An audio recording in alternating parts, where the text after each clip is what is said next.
Сентябрь 2019. Добровольцы МИРА Российского технологического университета побывали в очередной экспедиции у отшельницы Агафьи Лыковой.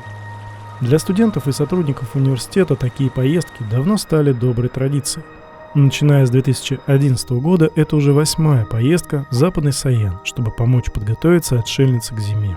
Путь туда непростой. От Москвы до города Таштагол около 4000 километров. От Таштагола на вертолете в верховье реки Большой Абакан, где и живет знаменитая на весь мир таежная отшельница. Вокруг глухая тайга и 200 километров до ближайшего жилья. Волонтеры РТУ МИРА провели там почти 2 недели.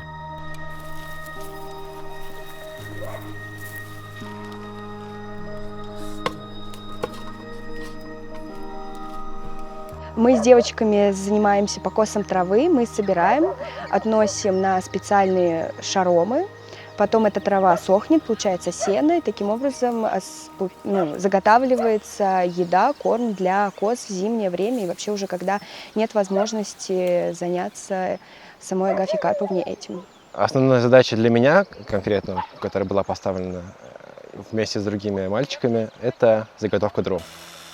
Дрова – это основная задача, поскольку от этого зависит выживание самой Агафьи. Сказать, что это было легко, не совсем, но в то же время это было и не трудно. Объемы сделаны были колоссальные. Мы заготовили в общей сложности 5 больших поленниц, которых будет хватать в среднем на 3-3,5 недели. Сколько бы мы дров здесь не заготовили, это все ей пригодится, и мы ей в этом помогаем. Очень интересная и занимательная была работа, а также рядом были красивые виды, которые иногда помогали расслабиться. Агафья Карповна Лыкова – последняя представительница старообрядческой семьи Лыковых, которым пришлось уйти в тайгу в 30-е годы прошлого века из-за религиозных гонений. Более 40 лет семья Лыковых жила в полной изоляции от мира, пока в 1978 году их не обнаружили геологи. В 1981 году в один год ушли из мира 2 брата и сестра Агафьи. В 1987 году она потеряла отца и с тех пор живет в тайге одна. В этом году таежная отшельница исполнилось 75 лет, и без поддержки добровольных помощников ей уже сложно. Хотя чувствует она себя относительно хорошо и ни на что не жалуется. Правда, несколько лет назад медики обнаружили у нее доброкачественную опухоль груди. Даже возили в больницу на обследование. Но выдержала там Агафья недолго и запросилась домой. Вдали от заимки она жить не может. Меня все так же удивляет, насколько здесь не так, как в городе, даже не в плане быта, а вообще другой воздух, другая вода, другая атмосфера. Здесь хочется слушать тишину, ее слышать. Как отличается здешняя жизнь от городской, наши студенты ощутили сразу. Для меня Агафья – такой человек, который полностью себя посвятил какой-то идее. Для меня это очень дорого, что человек к чему-то стремится. Самое интересное в этом месте – это, конечно же, Агафья Карповна, потому что это как культурная ценность всего народа. Есть просто памятники культуры, а Агафья Карповна сама по себе памятник. У нее есть истории, которыми заслушиваешься. А еще наши добровольцы на таежной заимке освоили много навыков, без которых невозможно выжить в тайге. Для меня это был прекраснейший опыт в заготовке дров. Честно признаюсь, я первый раз колол их.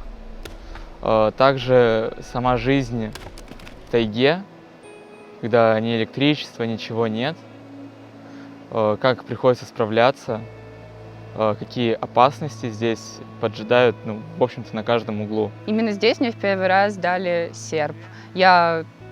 Мне как раз-таки Агафья показала, как это делать. Нужно собирать траву и потом ее отрезать, класть на огромный шаром, вилами поправлять. И вот это все было настолько ново для меня. И Агафье нравилось. Она подходила к нам, помогала, что-то делала, подсказывала. Это было очень приятно слушать советы такого человека, как Агафья Лыкова. А вот это шишка-то, если даже вот мне так-то серпом жать нельзя. Она растет там, а дрова пилить это вообще.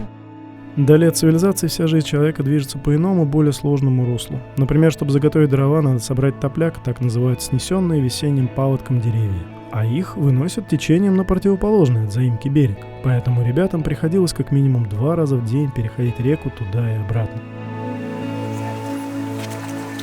Еринат – речка хоть с виду небольшая, но горная, а потому быстрая и очень холодная.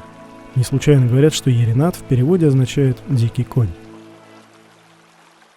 Я впервые перешла речку с сильным течением, она холодная. Нам дали ребята большие заболотники, наверное, размеров на 10 больше, и мы переходили ее сами с девочками.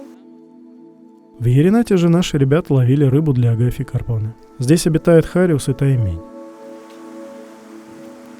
Река и тайга всегда кормили семью Лыковых, и мы, в свою очередь, помогали отшельнице собирать грибы, голубику, бруснику. В этом году Агафья нашла редкую в здешних местах лесную жимолость, которую она очень ценит за полезные свойства.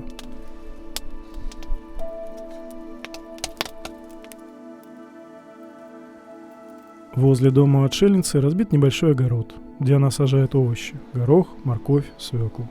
Еще в хозяйстве таежной отшельницы кошки, собаки и коза. Студенты помогали присматривать за домашними питомцами, и благодаря их добровольной помощи Агафья Карповна смогла отлучиться на несколько дней, чтобы посетить могилы близких. Ее отец, мать, 2 брата и сестра похоронены в разных местах. Некоторые могилы находятся у старой избы, где раньше жила семья Лыковых. Это довольно далеко от нынешней таежной заимки, так что в дороге по тайге мы провели несколько дней. У самой дальней избы и на могилах матери, брата, сестрой Агафья не была уже много лет. Оказалось, что возведенные над могилами кресты все лежат на земле. Агафья считает, что их повалил медведь. На дереве видны следы медвежьих зубов и когтей. Кукать, а зубы-то какие клы-то. Совместными усилиями нам удалось поднять и укрепить кресты. К сожалению, с избой уже сложно что-то делать, она абсолютно разрушена. Бывая у Агафьи Лыковой, студенты РТУ МИРА не просто помогают отшельнице по хозяйству. В таких экспедициях молодые люди могут проверить свой характер на прочность и пройти настоящую школу жизни вдали от цивилизации.